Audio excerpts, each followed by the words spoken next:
our executive's fairly mature around tabletop exercises. In the last couple of years, we've done a few exercises that, needed a bit of a change of structure. So this approach with the workshop approach, and was sort of more around a range of scenarios that we discussed and tried to sort of piece together, so that we wanted to uplift our whole leadership knowledge around cybersecurity.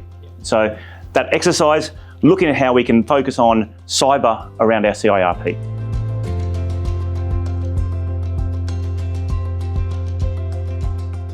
Having the consultants who could bring real life examples of other schools to the table made the leadership team more engaged, right? And that was able to sort of go, this has actually happened at another school.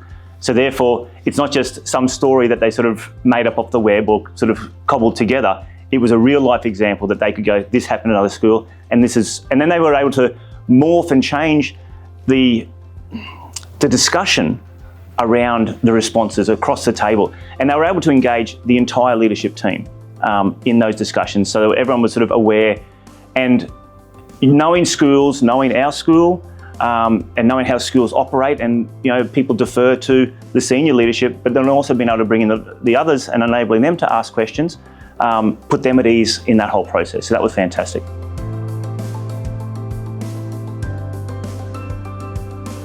So from our perspective, our entire leadership are always part of those critical incident management exercises and workshops.